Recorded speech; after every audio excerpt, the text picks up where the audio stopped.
กับทักทายสบายดีและสวัสดีพ่อแม่พี่น้อง FC เบิร์ดสุขุสุขคนเด้อยินดีต้อนรับทุกคนเข้าสู่ช่องของบ่าวจิตบ้านโคกอีกแล้วเนาะพี่น้องเอ้ยมื้อนี้บ่าวจิตมีเรื่องหนึ่งเนาะที่อยากสิมาเว้ามาเล่าสู่ FC ฟังนะพี่น้องเอ้ยนั่นก็คือเรื่องระบบการศึกษาเนาะเมื่อนี้บัดจิตสิพา FC มาเบิ่งระบบการศึกษาอยู่ทางฝั่งลาวแล้วก็ระบบการศึกษาอยู่ทางฝั่งไทยเนาะว่ามันมีความแตกต่างกันแนวใดโครงสร้างพื้นฐานการเป็นอยู่ของนักเรียนเป็นแนวใดนะพี่น้องสิคือกันบ่หรือว่าแตกต่างกันแนวใดเดี๋ยวบัดจิตสิพา FC ไปเบิ่งไปชมนํกันเนาะพี่น้องเอ้ยก่อนอื่นเนาะบัดจิตก็ต้องบอกก่อนเลยว่าการศึกษาในยุคนี้ในสมัยนี้เนาะมันเป็นสิ่งที่สำคัญหลาย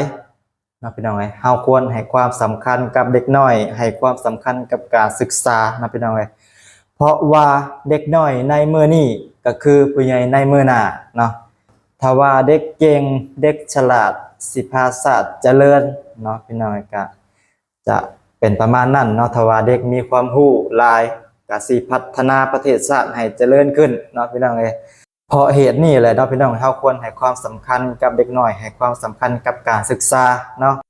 โอเคเนาะก่อนที่เฮาสิไปรับชมกันกับฝาก FC ฝากคนละ1ไลค์1กำลังใจฝากกดไลค์กดแชร์กดติดตามเนาะและที่สำคัญก็ฝากเบิ่งโฆษณาให้บัดจิตแน่เด้อเนาะพี่น้องเอ้ยเดี๋ยวบัดจิตสิพาไปเบิ่งระบบการศึกษาอยู่ทางฝั่งลาวก่อนเนาะพี่น้องเอ้ยก่อนอื่นเนาะบัดจิตก็ต้องขออนุญาตคลิปต้นฉบับนำเด้อเนาะพี่น้องเอ้ยขออนุญาตมานำเสนอมาเผยแพร่ต่อเนาะระบบการศึกษาอยู่ทางฝั่งลาวเนาะพี่น้องเอ้ยระดับประถมจะใช้เวลาเรียนทั้งหมด5ปีนั่นก็คือป .1 ถึงป .5 เนาะส่วนระดับมัธยมจะใช้เวลาเรียนทั้งหมด7ปีนั่นก็คือจะมีมัธยมต้นเนาะจะมีม .1 ถึงม .4 ส่วนมัธยมปลายจะใช้เวลาเรียนทั้งหมด3ปีนั่นก็คือม .5 ถึงม .7 เนาะพี่น้องเอ้ยแต่ว่าการเป็นอยู่การใช้ชีวิตในโรงเรียนลาวมันก็แตกต่างกับการเป็นอยู่ของนักเรียนไทยหลายเนาะพี่น้องเอ้ยเดี๋ยวบัดจิตสิพาไปเบิ่งเนาะการเป็นอยู่การใช้ชีวิตของนักเรียนลาวแถวชนบทให้ FC ได้เบิ่งได้ชมนํกันนะพี่น้องว่ามันมีความแตกต่างกันแนวใดchưa vô giấc bà đi cái gì đó phun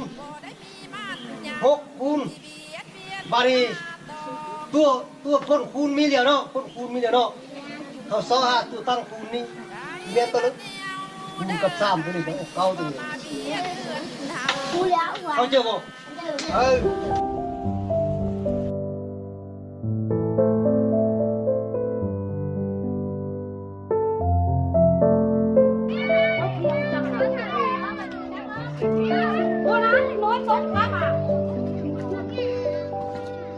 ห้องเรียนหลังนี้เนาะมันจะบ่มีฝาเวลาสอนมันจะเฮ็ดให้นักเรียนมีความหม่นแซ่เพราะว่าเสียงมันจะทะลุกันเลยเฮ็ดให้เกิดความยุ่งยากในการตั้งใจทำเรียน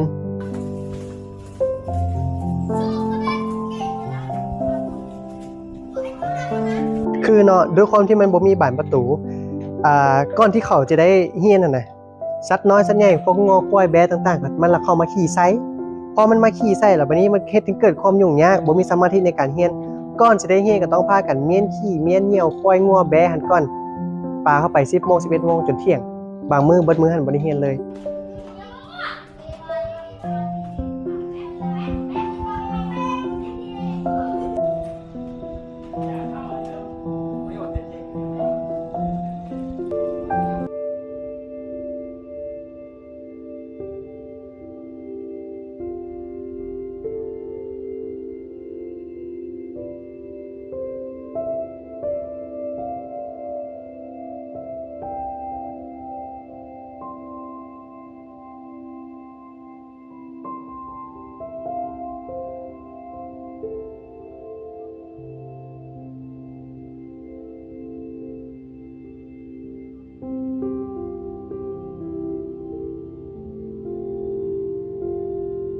หลังจากที่เฮาเบิ่งคลิปจบแล้วเนาะพี่น้องเอ้ยบ่าวจิตได้เห็นชีวิตการเป็นอยู่ของน้องๆ ก็คืออีตนสงสารเนาะ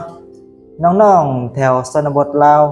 ก็ขาดเคินขาดแคลนหลายสิ่งหลายอย่างเนาะพี่น้องเอ้ยบ่ว่าสิเป็นเสื้อผ้าหน้าแพรขาดครูบาอาจารย์ในการสิสอนเนาะ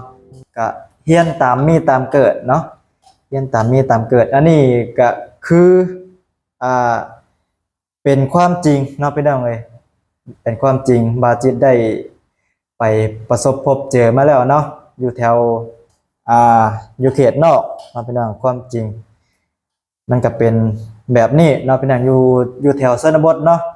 ถ้าว่าอยู่แถวในเมืองมันก็จะดีแน่เนาะมันก็จะดีแน่มีตึกเฮียนมี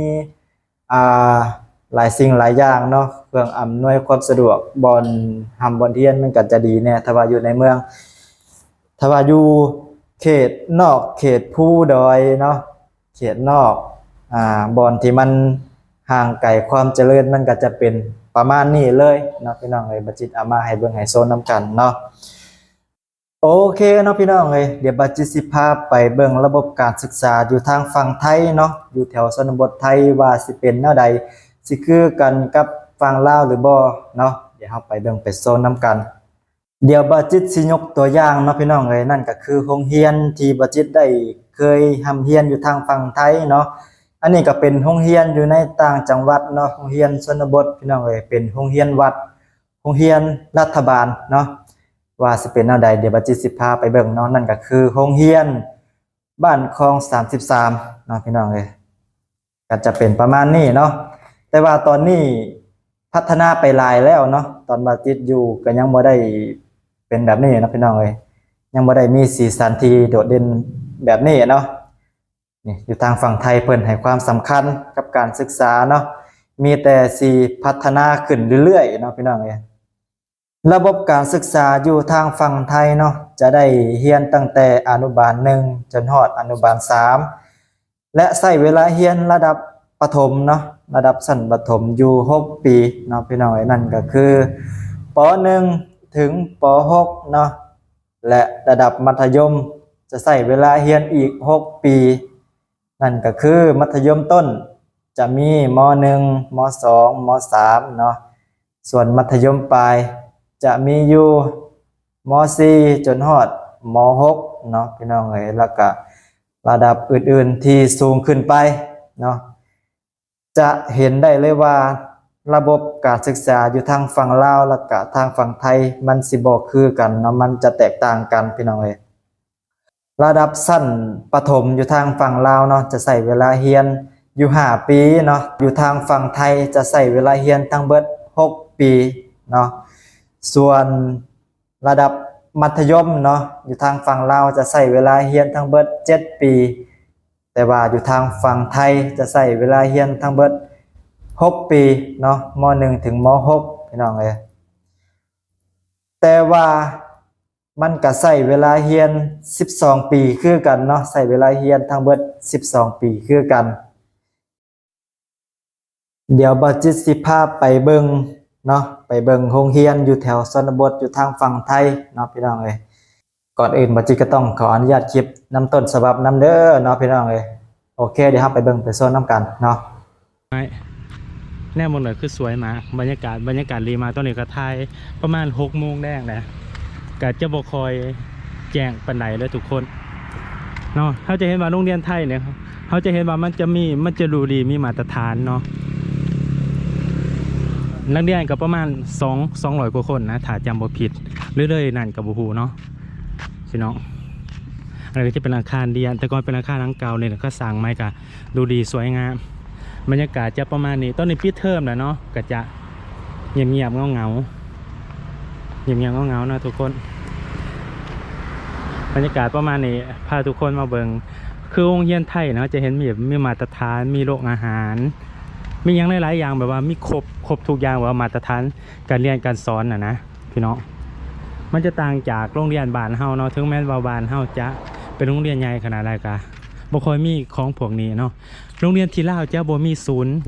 จะบ่มีโรงอาหารเลยทุกคนเพราะว่าพอเลิกโรงเรียนแล้วก็กลับไปกินที่บ้านนั่นเองเนาะตอนเที่ยงกลับไปกินบ้านบ่าย 2ก็กลับมาเรียนย่างกลับไปกลับมาคืออาการฮ้อนจังซั่นนะเพราะว่าโรงบ้านเฮา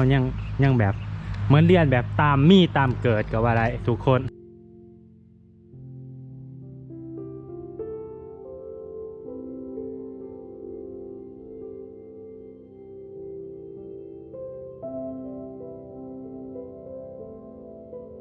อเคเนาะพี่น้องเฮามาสรุปกันเลยเนาะระบบการศึกษาอยู่ทางฝั่งลาวแล้วก็ระบบการศึกษาอยู่ทางฝั่งไทยมันก็มีข้อแตกต่างกันหลายเนาะเล่าชีวิตการเป็นอยู่ของนักเรียนอยู่ทางฝั่งลาวแล้วก็ทางฝั่งไทยมันก็มีความแตกต่างกันหลายเช่นกันเนาะพี่น้องเอ้ยเฮาจะเห็นได้เลยว่าเนาะอยู่ทางฝั่งไทยนี่เพิ่นสนับสนุนเพิ่นเห็นความสำคัญกับเด็กน้อยเนาะพี่น้องเอ้ยให้การศึกษาอยู่ทางฝั่งไทยนี่เพิ่นให้ความสำคัญกับเด็กน้อยแนวใดเนาะอยู่ทางฝั่งไทยนี่เพิ่นมีวันเด็กได้เนาะพี่น้องเอ้ยวันเด็กจัดกิจกรรมให้เด็กน้อยแต่ว่าอยู่ทางฝั่งลาวนี่บัดจิตยังบ่เห็นเนาะให้ความสำคัญกับเด็กน้อยให้การศึกษาเนาะเรียนฟรีตั้งแต่อนุบาลจนฮอดมัธยมต้นเนาะพี่น้องก็คือจบม.3 บัดจิตก็เคยเรียนอยู่ทางฝั่งไทยเนาะก็ได้รับโอกาสเรียนฟรีคือกันเนาะพี่น้องได้สิทธิ์เท่าเทียมกับคนไทยเลยได้เรียนฟรีตั้งแต่ป.1 เนาะป.1 จนฮอดจบมัธยมต้นเนาะจบม.3 เนาะพี่น้องเอ้ยแล้วก็มีข้อแตกต่างอีกอย่างหนึ่งเนาะพี่น้องที่บัดจิตสังเกตเห็นเนาะอยู่ทางฝั่งไทยนี่เพิ่นจะมีโรงอาหารให้กับเด็กนักเรียนเนาะมีโรงอาหารมีห้องน้ำแต่ว่าอยู่ทางฝั่งลาวแถวชนบทนี่ยังบ่มีเนาะพี่น้องเอ้ยโรงอาหารเนาะห้องน้ำก็ยังบ่มีอยู่แถวชนบทได้เนาะพี่น้องถ้าว่าอยู่ในเมืองก็จะมีอยู่เนาะพี่น้องเอ้ยอยู่ในเมืองอยู่เวียงจันทน์บ่อยู่หลวงพระบางบ่เนาะบ่อนที่มันพัฒนาเนาะพี่น้องก็จะมีเนาะแล้วก็การเป็นอยู่เนาะพี่น้องเอ้ยการเป็นอยู่ของนักเรียนฝั่งลาวฝั่งไทยมันก็แตกต่างกันหลายอันนี้ก็เป็นโรงเรียนอยู่ต่างจังหวัดอยู่ทางฝั่งไทยเนาะแต่ว่ามีตึก2ชั้นเนาะ